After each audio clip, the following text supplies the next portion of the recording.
Welcome to Driven, the Unscripted Success podcast, with your hosts, Mike Manino and Nariman Hamden, bringing you insights and stories on achieving personal, professional, and financial success. Hey guys, I'm Nariman Hamden, and this is Driven Unscripted Success podcast. Follow us on YouTube, Spotify, and Apple. We've got an awesome guest on today. We have Alison Schmidt. Alison she is the CEO of Unconventional.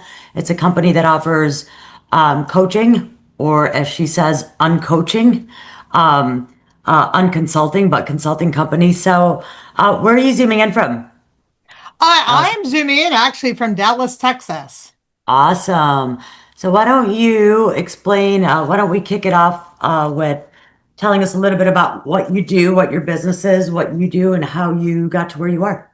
Yeah, so my business actually is Unconvention, and we do coaching, or as I like to say, uncoaching and unconsulting services. We work with CEOs, founders, entrepreneurs who are either trying to get to their next level of what they want to do, but we really help them with the human side of their business as well as the actual business, because sometimes those two parts can conflict with each other. So we can actually work with Fortune 500 companies. We work with Fortune 100 companies. I have been in this space of the uncoaching and unconsulting world for, over 20 years now, which I can't believe where all the time goes by. Right. Good gosh. That's fantastic. So let me ask you, when you think back, are there any moments that you'd say really changed the game for your career? Yeah, I want to say that COVID did. My company used to actually be called ALS Group, and which we provided similar services, but it was very process improvement. It was very specific driven. I really didn't get to do the kind of human side work that I really enjoy doing. We also did a lot of strategic planning work, a lot of mergers and acquisitions. It was very specific or very macro level work that myself and my team would go and do. And during COVID, the whole world stopped. I mean, like absolutely stopped. We had numerous contracts. Those came to a screeching halt. My travel schedule was extremely intense. And now I'm sitting here going, oh, what's going to happen? What am I going to do? Now what? And now what? And so usually when I'm in a stressful or I need to think, I go and work out. And so I'm an avid cyclist. So I got on my bike. I probably rode more miles than I probably ever have in my life. just trying to think about what is it I'm going to do. And I was on a bike ride and I was like, wait a minute, this probably was the best thing that probably happened. Because when was I going to give myself an opportunity to stop and really reflect on what I enjoy the most about my business, the type of clients that I'm working with? I was very happy. Don't get me wrong about that at all. But there were parts that I was finding to be not as fulfilling. And so through COVID is really how Unconvention was born. And not only Unconvention was born, but I too have a podcast that's called Unconversations, which I launched in September of last year. And if that didn't happen, I don't know if Unconvention would be as it is today, as well as being able to launch a successful podcast if that didn't happen. Sure. Yeah. And I mean, COVID did the world stopped. Yeah. And it slowed things down. It put things into perspective, I feel like, for a lot of people, and reassessing what you're doing and where you are in life and what do you really want, because you had a moment to be able to do whatever you wanted to do, within reason, obviously. Of course. But definitely just made you really dig deep and get get in tune with yourself and what your plan is. Absolutely. And I think the other thing that scared me that I didn't realize, I mean, we had been on meetings like this before. This isn't a new Mm-hmm. concept. But what was it going to be like for me if and in your field, we work with people. We're hands-on Yes. with people. And so how do we take what it is we do and can reflect this level of work that we do in maybe a format like this. And I wasn't familiar with it as much because my world was hopping on a plane, meeting with my clients, having lunches, having dinners, and Sure. that is how business was done. I was on the golf course. So, how was I really thinking that I could take what I do in person and be just as effective if doing business just like this was going to be the new norm for me? Sure. Sure. So, how do you deal with taking risks? Is there a time when rolling the dice really worked out for you? It's been my whole life doing that. I have always been an entrepreneur. It's always kind of been in my blood. I have worked for other people in the past, and I don't know how well I was really at as being an employee. But and I only say that jokingly, just because I'm a very passionate person, and I am very good at dissecting things and seeing how I can make things better, more efficiently, more effectively. It's just in my DNA. And so, I had my previous company for 20 years called ALS Group. So, starting businesses and companies is just in my blood, and I've been fortunate enough that I've been able to be able to maintain that. Without having to go for a 9 to 5 job, but you constantly have that risk in your head playing in the back of it because it's Sure. nonstop, no matter how successful. And I think founders and entrepreneurs who are seeking funding or whatever rounds that is, I don't think that risk kind of goes out of your mind. I think it constantly Oh, it's there. it's always there and it always challenges you. But I also think in a positive way because I think it just makes me strive to be better. It helps me strive to make my clients better. Um, Listen, I also am rolling the dice with a podcast such as yourself. Sure. And that was really interesting to me in starting that. And I had to be very clear because I'm also a very competitive person and Sure. a driven person that, I wanted to make sure that, especially when I rebranded my company and starting this podcast, that I was going to enjoy it more and enjoy the ride a bit more during this process. That's yeah. And like speaking of the podcast, I mean, you have a lot of guests that come on, and I love it. I love talking to people. I love learning about what they're doing, how they got there, some their Yeah. sites. It's fascinating. And what's interesting is the one key factor with each guest I've had on that they all have in common is they are grinders. You Yeah, know, definitely grinders. they're grinders, and there's some days that are super high and successful, and there's days that are low, and there's that fear factor in the back of the head. Did I make the right decision? Should I do a 9 to 5 job? Yes. Then realizing, okay, this isn't working anymore. There's a problem here. Let's change it, you know?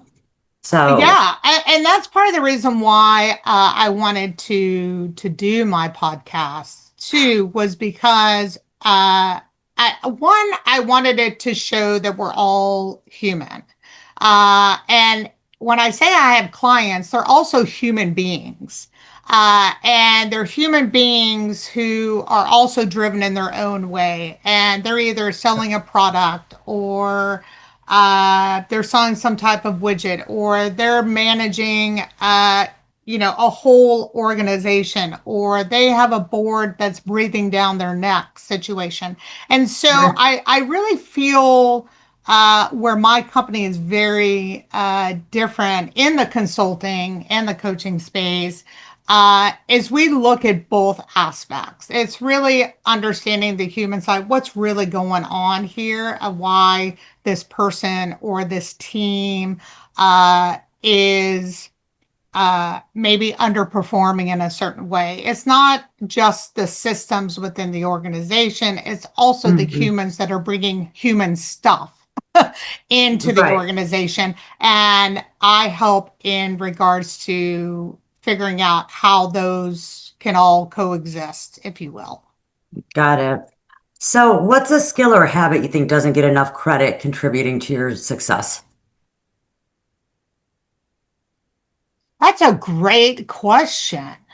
Pertaining to pertaining to my success individually, you mean?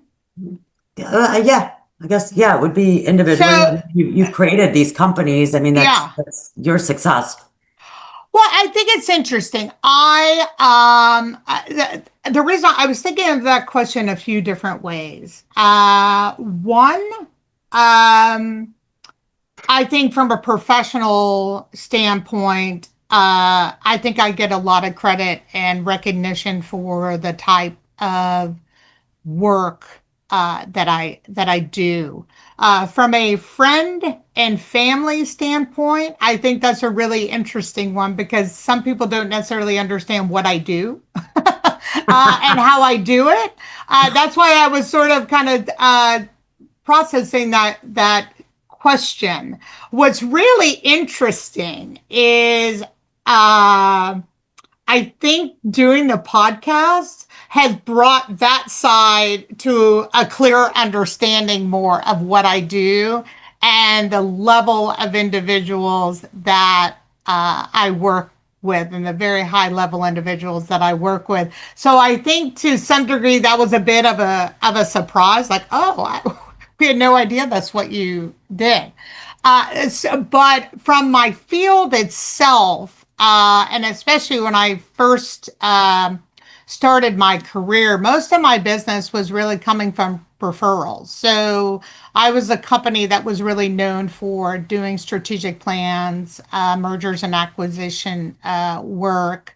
And so really when COVID happened, that sort of marketing shifted for me because more people were on LinkedIn doing things, more people were on social Right. media doing things.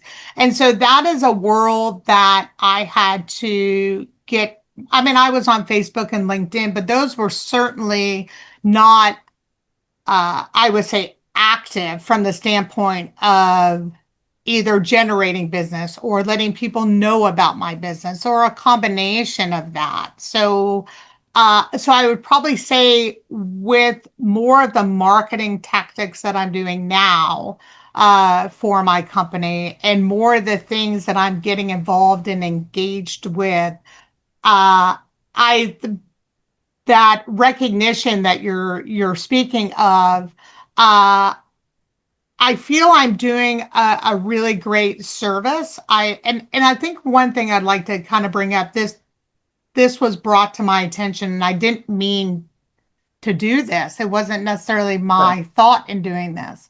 But with my company, along with my podcast, I was told that I'm bringing a voice to women that with the level of discussions that we talk about. And I didn't know that that's what I was doing. And I'm very happy to take so that level Yeah, of recognition meant the world to me, or to hear, wow, you're doing something really different and you're really getting to we are human, and especially for women to be able to show their human side more in business and especially at high level absolutely. at high level positions, and to be vulnerable, and for them to trust me in being able to showcase them in that manner. That really meant a lot to me. So I hope that answers your question. It does. It does. Yeah. Basically, you are making it from the podcast and everything, the feedback you just shared that you've gotten, you're resonating with people, Yes. that Yes. with their vulnerability, with their uh, uh, successes, with their tribulations, they're just working, grinding, having to, your career and your business during COVID where you're adaptable, So, Yes. Yes. so yeah, Yes. you definitely resonate with people, which is awesome. Um, so, obviously leading a team has its challenges. What's your leadership style? And can you give us an example of how it helped you through a tough spot? That's a great question too. I would say my leadership style, I'd probably say earlier on, was we just need to get it done.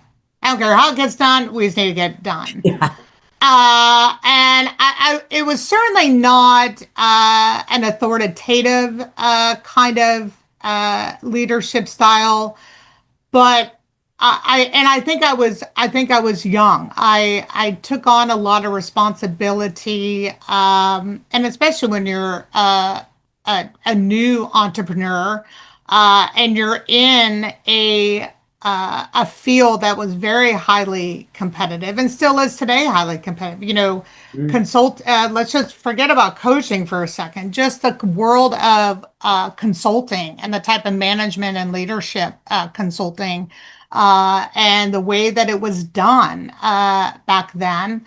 It had its cutthroat. It had its cutthroat moments, and so for me, I think I I was leading in a way that I thought I needed to lead.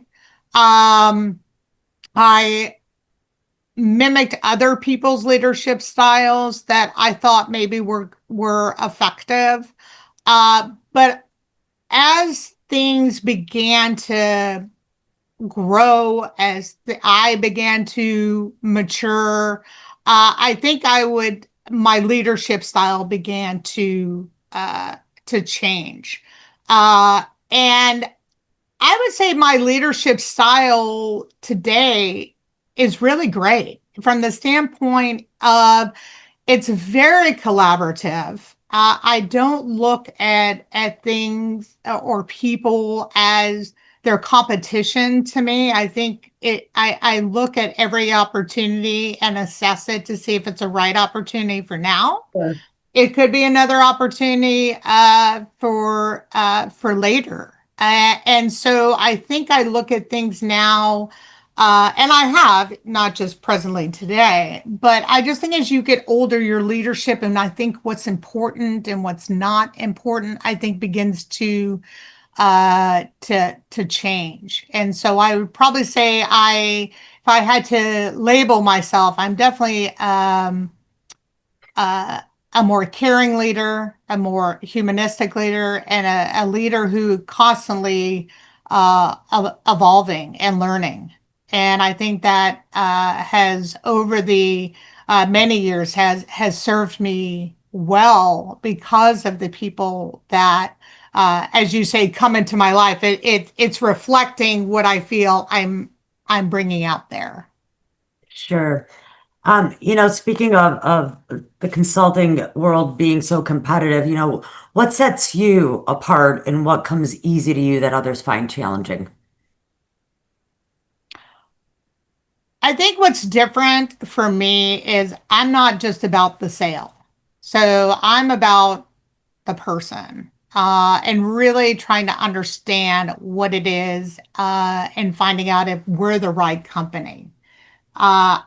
We don't take every client. I don't feel we're right for every client. Sure. We're not just about billable hours. So I want to make sure, more importantly, that we're the right company for someone, I want to make sure I'm the right person, or someone else that is associated with my company would be the right person for them. I think what happens with most consulting companies is they're focused on the problem, which it may not actually be the problem. And so we're a very holistic consulting company.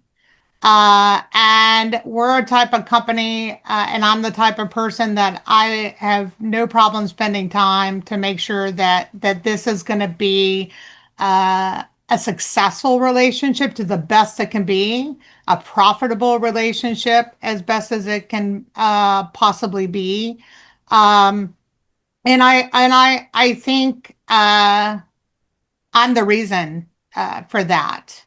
Is why people want to do business. I think trust is really important, and how we are going to handle the contract or whatever it is within the contract to the best of our ability. And if there's a problem, they know we're going to make it right to the best. Have things been perfect? Absolutely not. I've had my own series of problems where, just like any other business, people look at sometimes coaching and consulting that it's a one-sided fix. This is a collaboration. So my company is here to provide all the resources that we know we can provide to help you succeed in a direction you're hoping to. But if nothing happens on the other side, meaning the client's work, then nothing's going to happen. So it is absolutely a two-way street, is how that needs to happen. And so I think being really clear and setting realistic expectations with our clients is very, very important. Yeah, I agree with that as well.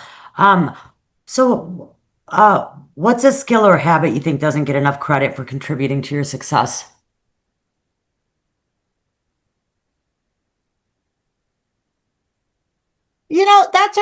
That's a good question, because I find I come from a background where actually, let me phrase it this way. I really didn't have mentors. People talk about, I have people on my podcast and they talk about, my family was very supportive from the standpoint of, they made sure we got a great education, but really my success and dream has really been more self-influenced. Mm-hmm. And I really didn't have the mentors as most people would maybe say that they've had, that's helped them with their business. I did have many professors as I was going through graduate school who were very supportive in helping me, especially with finding a job after graduate school. I worked for a large consulting company where I learned a ton and realized that I wanted to sort of start my own company. Mm-hmm. I do have to say, I think where my success really started to blossom is I learn a ton from my clients.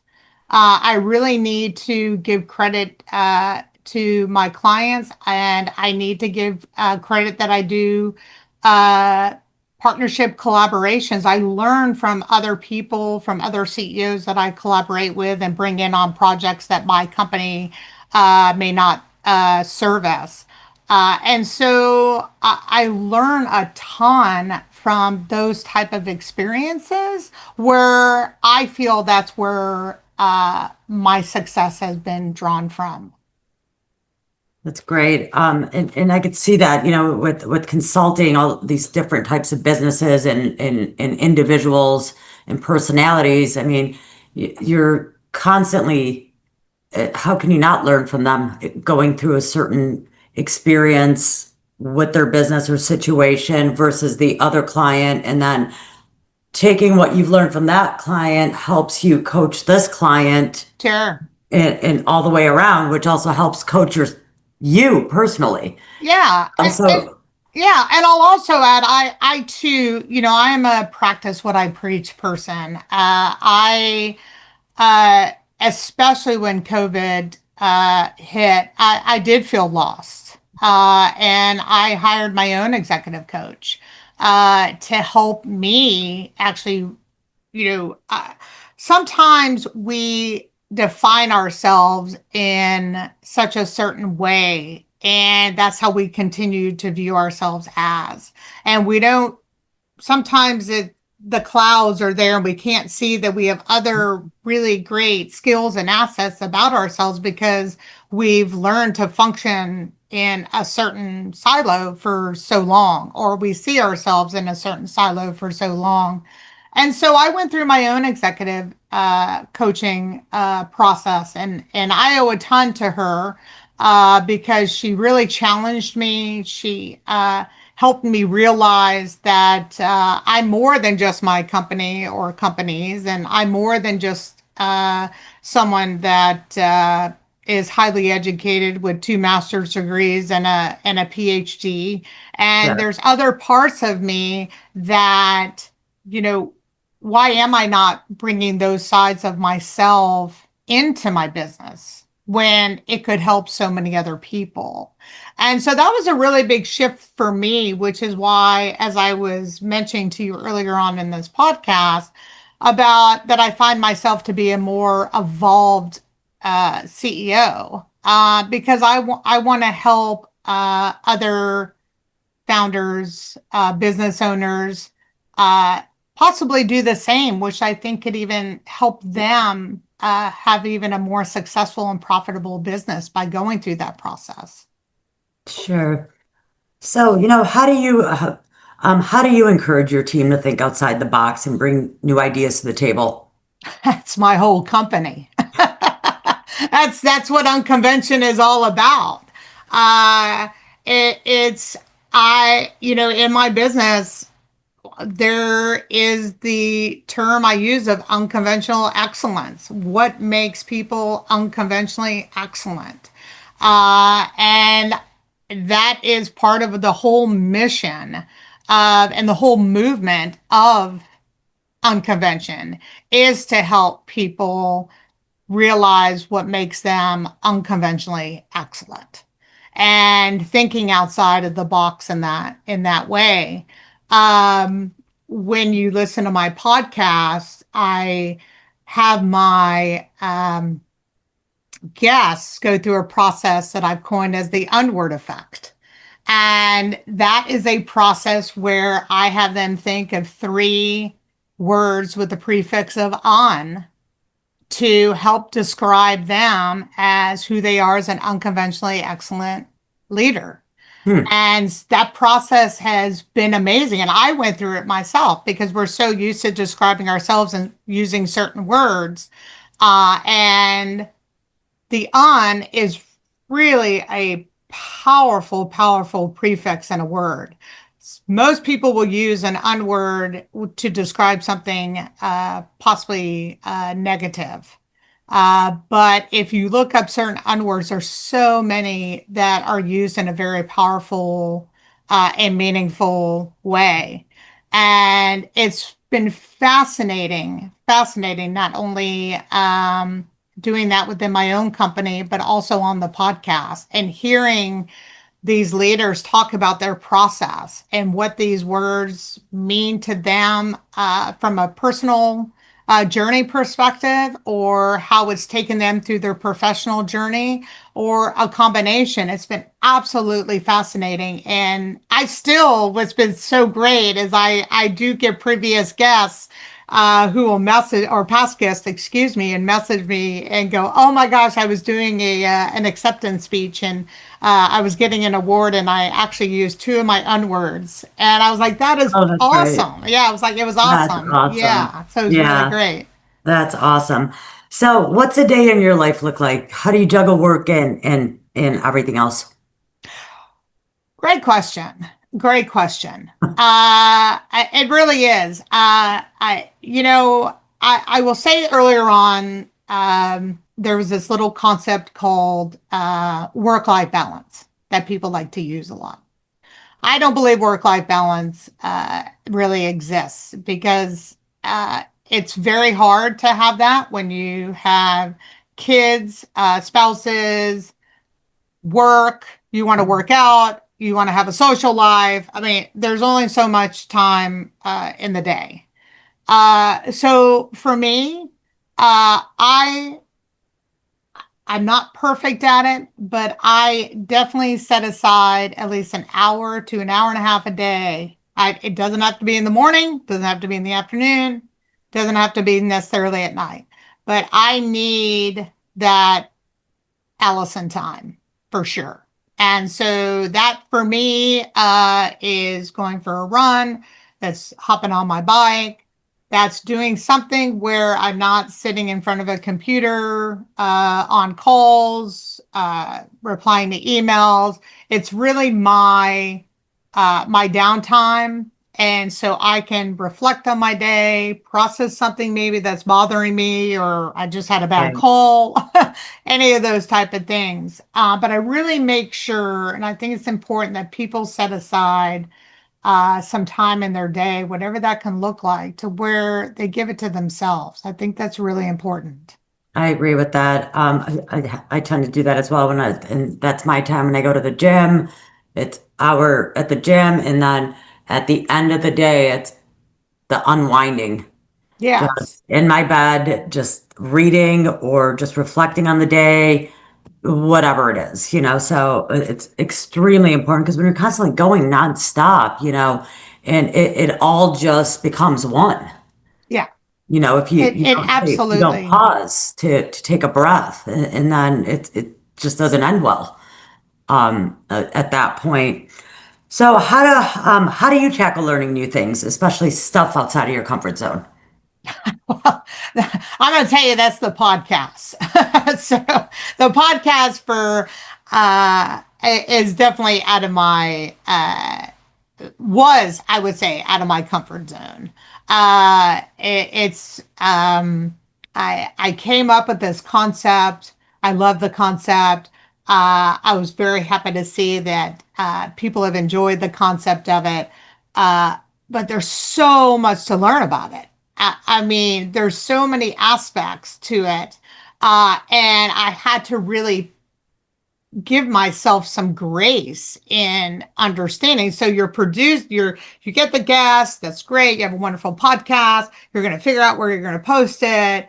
And then, then you're trying to figure out social media and then what that's going to really Mhm. be. So it's been a whole new world and almost like a whole new business, if you will, Oh, because it is, definitely. yeah, it's something that I enjoy, but there is a huge learning curve uh, to it, and but at a really great thing about it is I've probably met more people that I probably would not have ever met. Not necessarily the people that are on the podcast, but people who are also like yourself who are wanting to put great content out and really care about the content and the Hmm. guests that they're putting on. So being able to establish some of these relationships and hearing what other people's struggles are and what they're doing. And even people that I'm seeing have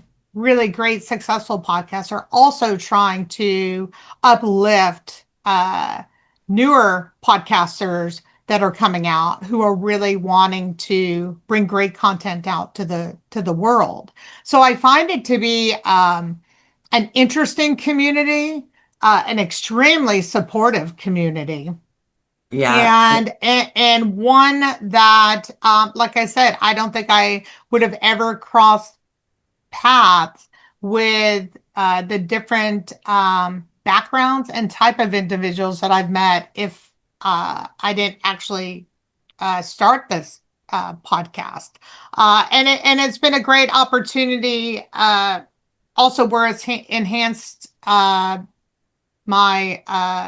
if I should say, my unconvention side of the business. So yeah, I mean, it's really been a huge learning curve, and one that I tried very hard not earlier on not to beat myself up about it, and just to really enjoy the process and let the process kind of take its take its own journey as well. But that I would have to say would have to be the podcast for sure. Yeah, I agree with you. When my partner and I started this podcast, it was out of my realm. I'm not going to be in front of the camera. Yes. And so it's funny to go back and look at the first couple of interviews. Oh my gosh, yes. Today, like two different people. Oh, totally two different. Two different people. That is so funny you say that. Oh my God. If I got any stiffer, I'd be a piece of wood on the wall. Like, gosh. Yeah. I totally agree. I did the same. The same thing. That's so great. So funny. Well, it sounds like things are going really well for you and your business. As you're looking towards the future, I'm wondering if you create passive income, or if you have invested at all. I have always invested. So I definitely invest in, I've invested in the stock market. That was something I learned from my parents, was to invest early into yourself. And then through my journey, I have done other outside investments as well. I think those are really very, very important things to do. I certainly don't just depend on the resources from my own business or my wife's work. I think it's important to have and to find what works for you in finding different ways to have passive income into your space. Absolutely. As you're growing your own business, but also your retirement future and other things that would be important to you. Yeah, I couldn't agree more with you on that. I invest in apartment buildings, so in syndications, and it's all form of income is great. So it's Yeah. my nest. It's the future for my kids. I'm 100% on board with making passive income one way or another. Yeah, and real estate for sure is one of those directions as well. I there are a few women that I follow, because they're very much they definitely speak about alternative ways to generate wealth. And this, one of my business goals is to be able to begin to take profits and be able to invest in other women-owned businesses. So, and being able to give them a stepping stone. And I just think that that's really important, to invest in other people's companies as well. So that is certainly on the horizon for my company to be able to be in a position to be able to do so. That's awesome. That's awesome. So, you mentioned you listen to a few women speakers. Has there been a book, a podcast, or someone that's really changed your outlook or approach? Gosh. Well, I will tell you that you may laugh at this a little bit, but I did listen to Mel Robbins, and I the reason why I listened to her, one, she talked all different Yeah, I've listened to her. Different kinds of topics, but I was really sort of listening to her, one, because you mentioned something really funny about, like, when you looked at your first podcast, Yeah. and where you wanted to grow and go. Sure. And that was me, because before I'm like, I'm reading people's bios and I'm like stressed out of my mind. And I'm like, oh my Right. gosh. And so I was listening to hers but when I listened to her podcast, I wasn't necessarily listening to how she sort of structured hers and kind of what her intro was like and all of that. And so she was just one of the podcasts that sort of helped kind of tighten my podcast up a bit. But I do have to say one of the women, she's located here in Dallas, and her name is Kellyanne Winget, and she is a millennial. And I had her on my podcast, and she's been on many podcasts. She's also on LinkedIn. But I would say that she is probably one of the first millennial and women that I spoke to that just had a really interesting concept of how she approaches investing. And really dove into kind of how the basis of the stock market was really set up and really what the purpose of that was and how that wasn't necessarily set up for kind of really for everyone to make a ton of money doing. It was sort of a Right. selected, so she sort of goes into that. And I heard about her too. She was on my podcast, but Catherine Gray, she does a podcast as well. And what I love about hers is she really has founders, VCs, just kind of in that whole space, Hmm. talking about the different aspects of how to invest in women owned or how to, if you're looking to seek money and understanding what that means, what's the difference between an angel investor versus, a VC and what could that mean for your business and learning about pitching your business. And so she kind of talks about, she has people on her show that actually talks about it from all different prong sides, if you will, Got of it. that space. And so I really enjoyed listening to her podcast as well. What's her name again? Kellyanne. Kellyanne Winget, Winget, and Catherine Gray. Catherine Gray. I'm gonna check them out. Um, well, great. Well, as we're wrapping up the interview, what do you have going on or planned for the next 6 to 12 months? What initiatives do you have going? Wow. It's it's been interesting. So I will be on a few other podcasts that I'm very excited about. I'm in the process of putting a collaborative book together. I didn't know that may be coming down the path so quickly, but it has. So I'm really excited about this book opportunity and really showcasing what really unconventional excellence leadership really is, feels like, and so people can learn how to sort of tap into Sure. their own unconventional excellence. So yeah, and the super excited. We're going to be launching season 2 of the Young Conversations podcast. So definitely check that out on one. It's on my website at www.unconventionllc.com, but it's also on Apple Podcast and iHeart, YouTube, Amazon Music.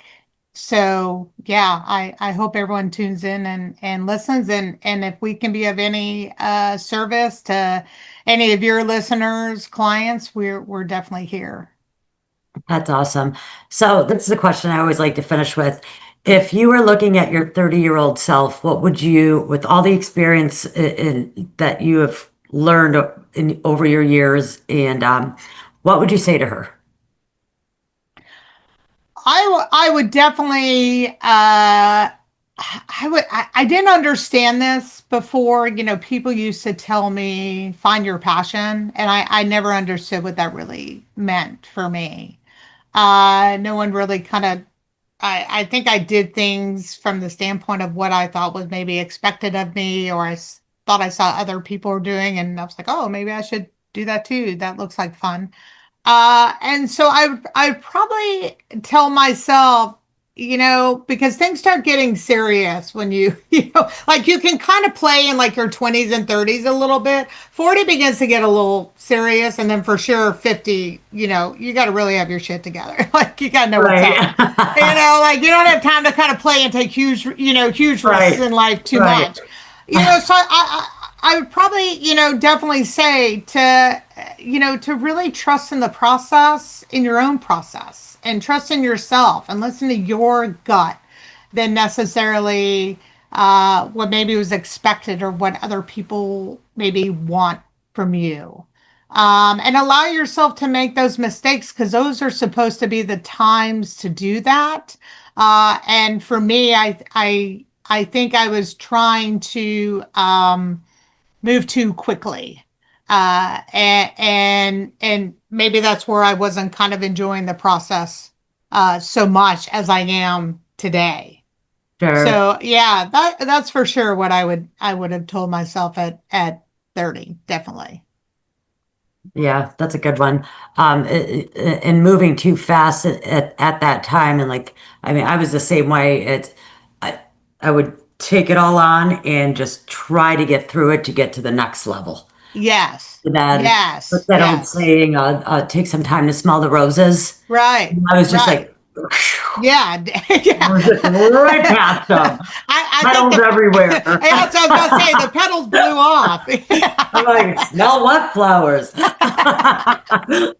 I could not agree with you more. Yeah. I wish I did that.